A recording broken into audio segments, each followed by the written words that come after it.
of the most unusual cases which Sherlock Holmes was ever called upon to solve began in a small private school for boys in the north of Belgium. The boys' dormitory at 4 in the morning, lighted by a full moon, looked quiet and peaceful. It would have been difficult to imagine that here began a train of events which filled 4 graves before it was stopped.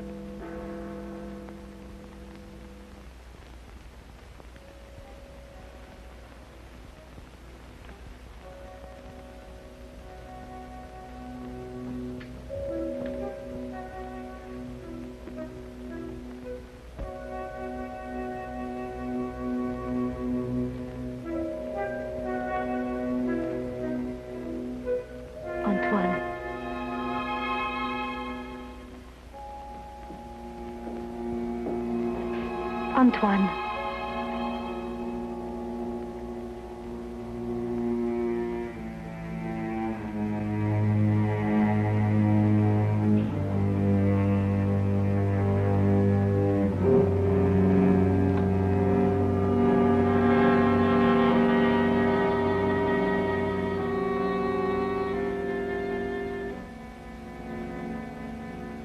He has gone out. Didn't you try to stop him? I called his name. Either he did not hear or pretended not to. I was afraid to startle him.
This time, it's you.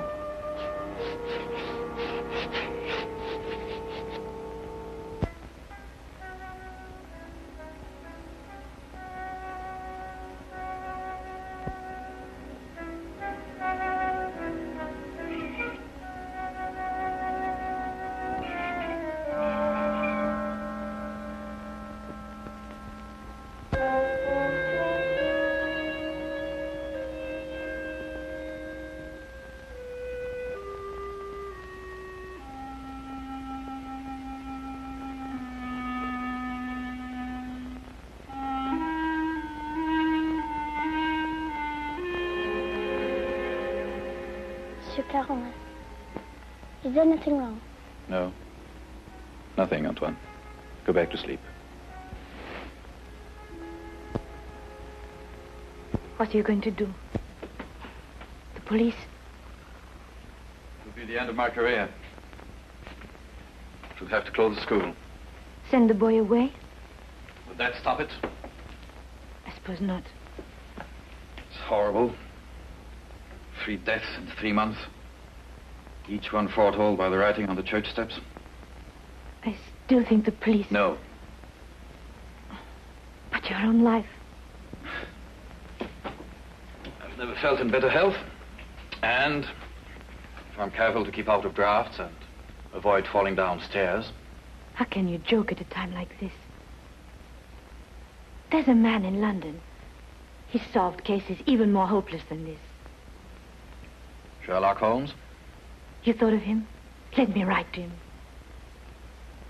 And ask him to do what? To come here, investigate. Find out who is responsible for those deaths and how a schoolboy can tell in advance who is next to die. And have the school invaded? Our teachers questioned? Our boys terrorized? I'll do my own investigating, Mademoiselle Grande. In my own way.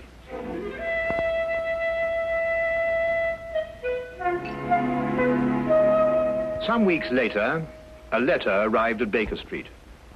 Holmes read it over once to himself and then aloud to me. Dear sir, it will be a source of eternal regret to me that I allowed myself to be dissuaded from writing to you sooner, Mr. Holmes. Now Mr. Carolan is dead of natural causes, the doctor says, though I am not sure he isn't mistaken. I pray that you will come to Arno without delay and lend us your assistance in putting an end to these ghastly occurrences. Respectfully yours, Marion-Crawford. You deduce that the writer of the letter was young? I'll go further than that. I'm prepared to wager that she's madly attractive to boot. Better and better. And on what do you base these interesting conclusions? Wishful thinking, my dear chap, wishful thinking. Then wish no more. She is both young and attractive, with hair the color of autumn honey. Oh, did you read that between the lines? No, this came with the letter. Uh-huh. A lovely color, you'll admit, Watson. And from a beautiful young woman at that. Now, come, Holmes. That's neither logical nor factual, and you know it. You aren't the only one privileged to think wishfully, my dear Watson. Bravo. So you're going to take the case? Yes, and if you pack for us both, I'll arrange for tickets. The boat train took us to Dover. By mid-morning the following day, Holmes and I were sitting in the headmaster's study at the Arno School in the presence of Mademoiselle Marion-Crawford, who was indeed extremely attractive, with hair the exact shade of autumn honey. Then you're quite sure you've told me everything, Mademoiselle Crawford? That is only the matter of the old woman, but I don't think it's important. Well, let me be the judge of that, mademoiselle. Her name is Madame Soulet. She's a harmless, feeble-minded woman who sells charms and love philters for the ignorant. Some have called her a witch. I see. And what is her part in this affair? She admits she went to see those whose names were written on the church steps and offered to sell them some charms against the evil omen. That's most interesting. Did any of the other victims purchase these charms? I can only speak for Monsieur Carolan. He did not. And what about the others? Were they persons of wealth? No. Two were quite poor. The third one moderately well off. We have no really wealthy people here in Arno, Mr. Holmes. Except, of course, the Count de Passevant. You know the Count? No, indeed. I only happened to pass a carriage on the way boasting his coat of arms. However, I should like to have a word with this Madame Soulet, if that can be arranged. You have only to go to her house. It's on the edge of town, on the North Road.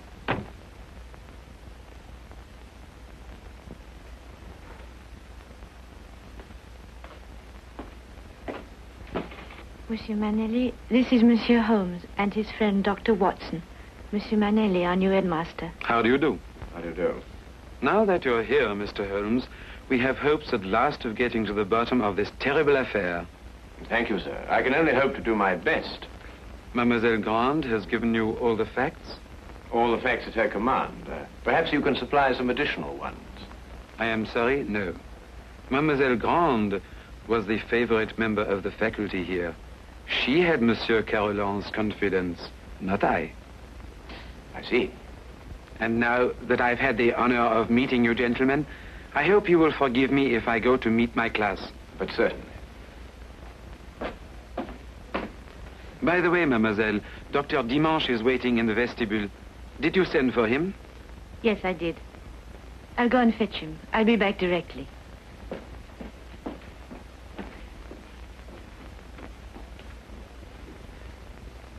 But the boy, Holmes, the boy, you hadn't asked to see the boy. The boy can wait, Watson. Yes, but why? Surely he's the most significant part of it. No. Because he did the writing on the church steps. Why, yes. Well, I suppose in that case you'd say that the chalk also had significance. No, that was just an instrument. Precisely, my dear Watson. Precisely.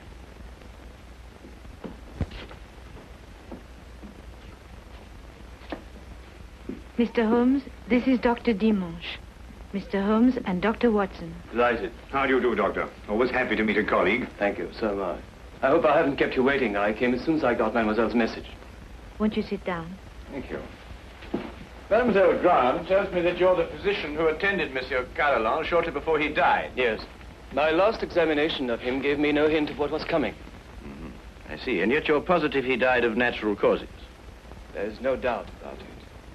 I believe 3 other persons died recently in Arno, shortly after their names appeared on the church steps. Did you attend them also? Arno is a small town. I'm fortunate or unfortunate enough to be the only doctor here. Previous to your present fortune, or misfortune, you practiced in Paris, I understand. I see Mademoiselle Grant has briefed you well. I told nothing of your past, Doctor. Then how do you know? Well, you dress with the flair of a Parisian. And if you've been living here any length of time, I should imagine you would have acquired a more homespun costume. I might have ordered these from Paris. On the income of a country physician. What do you think, Dr. Watson? Hardly likely, Holmes. Capital, Mr. Holmes. Your powers of deduction have not been overrated. But you didn't ask me here to discuss my clothes or my income. How can I help you? Dr. Dimanche, of what exactly did Monsieur Carolan die? Heart failure. Well, you carried out a post-mortem? There's no need. The signs were obvious. I see. And you saw nothing suspicious, either in the case of Monsieur Carolan or of the other victims? Not one thing, Mr. Holmes. That's interesting. Perhaps you'd care to put forward a theory of your own as to the connection between the prophecies and the deaths. I have no theory. The explanation lies either in the most extraordinary combination of coincidences or in some sort of provision on the part of the boy, Antoine. Do you believe in prevision or telepathy?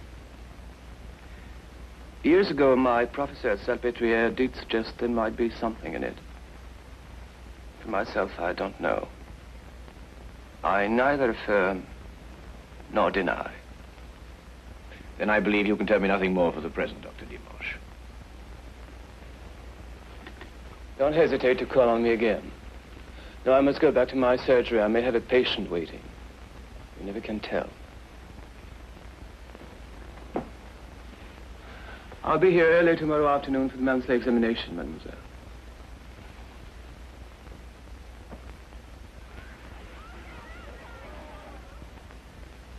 Dr. Dimanche examines your pupils every month, then, mademoiselle? Yes.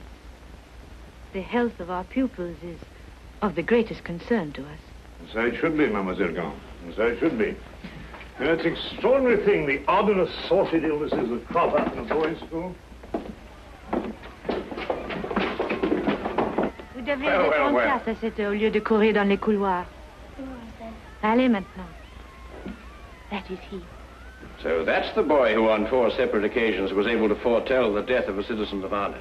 Well, there must be some logical explanation for it. There is, Watson, there is. Holmes, do you know how it was done? Yes, that part was simple. Our main difficulty will come when we try to prevent the 5th murder.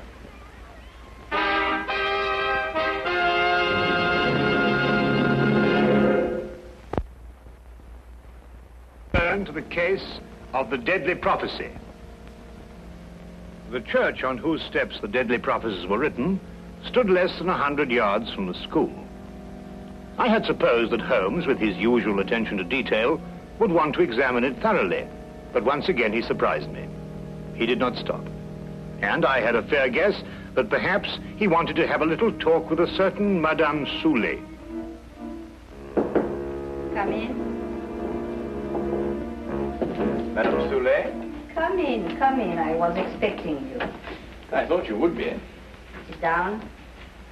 Thank you. Do you know why I've come to see you? For help, naturally. Score one to her, Holmes. Let's call it information.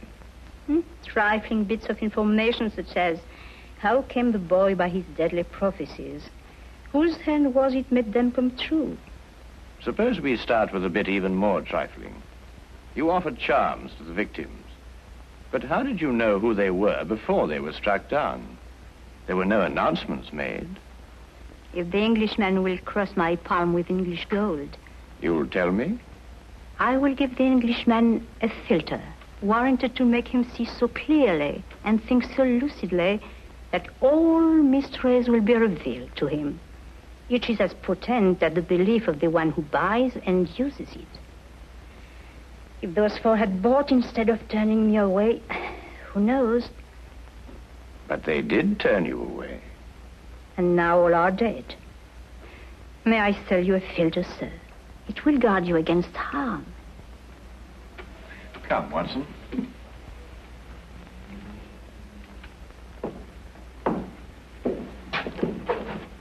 Good day, Madame Soulet. You are a wise man. You say little and listen well. Good day to you, sir.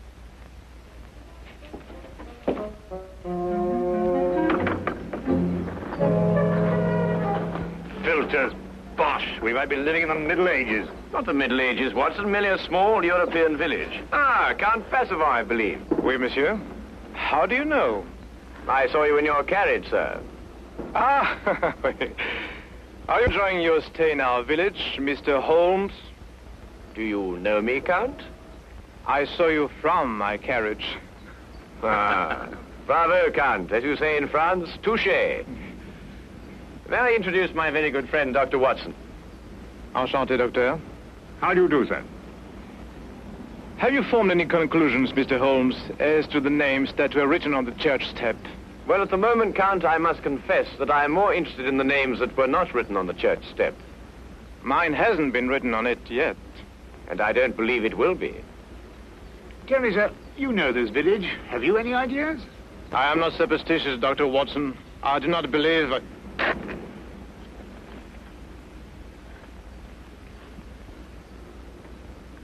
You're not superstitious, Count?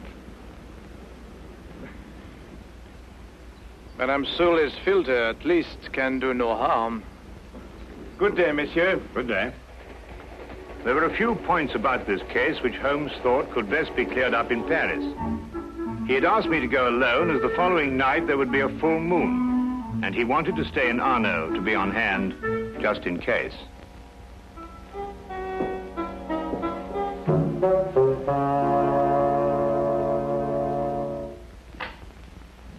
What is it? What's happened? Nothing at all, Antoine. You were walking in your sleep. Now, be a good boy and get back to bed. I can't. There's something I must do. Not tonight. Not tonight, Antoine. Yes, sir.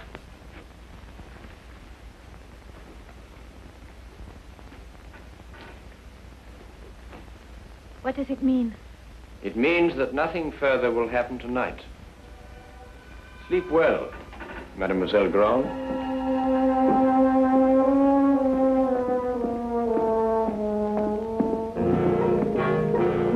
The carriage came to fetch me at the station. Later, I found Holmes at the school. Well, you may go back to your class now, Antoine. Well, Watson, did you have a successful trip? Yes, you were right. Good. Mr. Holmes, was the boy able to tell you anything? No, but his silence was eloquent. Oh, by the way, I should like to have the use of the headmaster's study for a little gathering shortly before midnight. You name the murderer? No, he will name himself.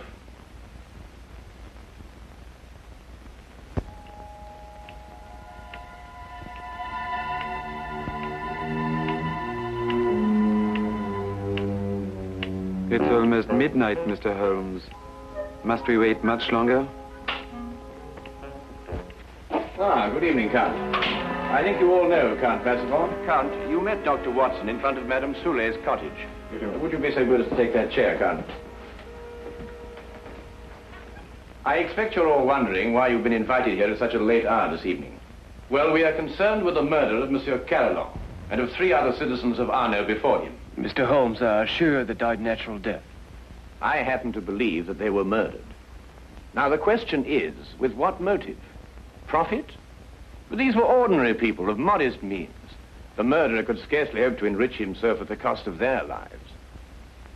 Now, a thought occurred to me, and I decided to go and see Count Passavant and ask him if his life had been threatened too. It has been. And this is the feature of the case that most intrigues me. Blackmail has often been the prelude to murder, but here, for the first time, murder became the prelude to blackmail. What was demanded of you, Count? 100,000 francs. And if you didn't pay? My name was next to appear on the church tips. So you see, extortion was the motive from the first. And to that end, an atmosphere of terror was built up by means of 4 successive murders. It would take a man of superhuman courage to resist. But, Mr. Holmes, the names were written by one of our pupils. What possible connection could an 8-year-old boy have with such a scheme? Yes, Antoine. Just an unwitting tool. Of whom? The blackmailer must be someone who could have poisoned 4 people. Don't distress yourself, Madame Soulet. The killer meant suspicion to fall on you. But a person of your simple habits wouldn't play so dangerous a game. No. There is a suspect close at hand, who not only had an expert knowledge of poisons, but to whom the boy has been far more accessible.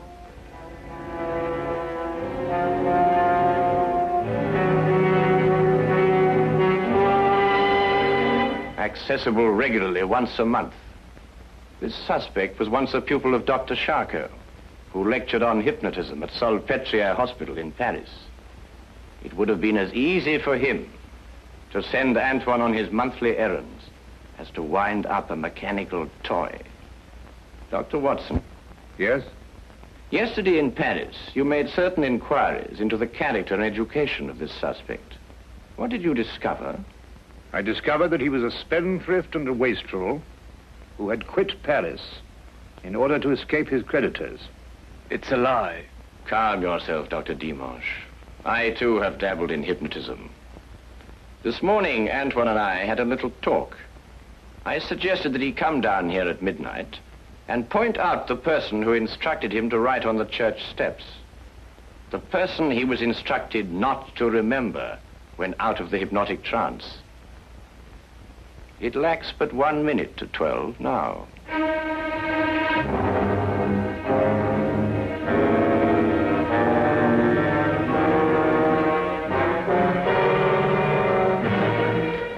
Stay where you are, all of you. Don't be a fool, Doctor. When I visited your office this afternoon to look over your stock of drugs, I took the very ordinary precaution of emptying the cartridges from your gun.